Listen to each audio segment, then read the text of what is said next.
राधानगरी तालुक्यातील दुर्गम वडाचीवाडी गावातील एक साधी मुलगी, तिच्या मनात लहानपणापासूनच पोलीस होण्याचं स्वप्न. त्या स्वप्नासाठी तिने कष्टाची वाट निवडली आणि शेवटी यशस्वी होऊन वडाचीवाडी गावची पहिली मुंबई पोलीस अधिकारी होण्याचा मान पटकावला. सानिका संजय पाटील हिचा हा यशस्वी प्रवास आज अनेक तरुण तरुणींसाठी प्रेरणादायी आहे.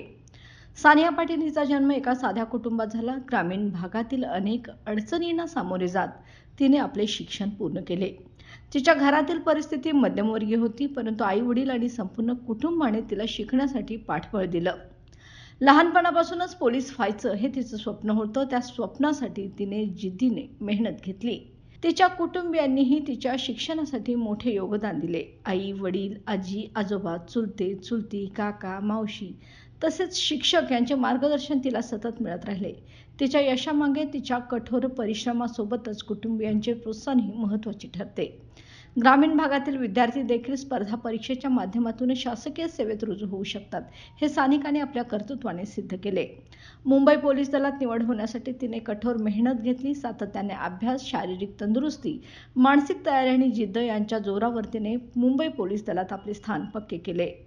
तिच्या यशामुळे केवळ वडाचीवाडी नव्हे तर संपूर्ण राधानगरी तालुक्यात अभिमानाची लाट उसळली आहे. तिच्या आईवडिलांसह शिक्षक, गावकरी आणि संपूर्ण कुटुंबियांनी तिच्यावर कौतुकाचा वर्षाव केलाय. सानिकाचा हा प्रवास केवळ तिच्यासाठी नाही तर ग्रामीण भागातील असंख्य तरुणांसाठी प्रेरणादायी आहे. शिक्षण, चिकाटी आणि कठोर मेहनतीच्या जोरावर कोणतेही स्वप्न पूर्ण करता येऊ शकतात, हे तिनं सिद्ध केले. तारा न्यूजसाठी प्रतिनिधी विक्रम केंजळेकर, कोल्हापूर.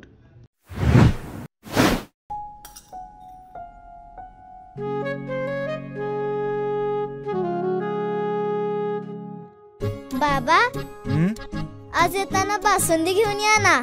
अगं, कालच आपण आईचा वाढदिवस होता म्हणून आणली होती ना. ऐकलं, गोकुळची बासुंदी पुन्हा खावीशी वाटतेय. खरं सांगू, मलाही खावीशी वाटतेय. पुन्हा पुन्हा खावीशी वाटणारी गोकुळ बासुंदी.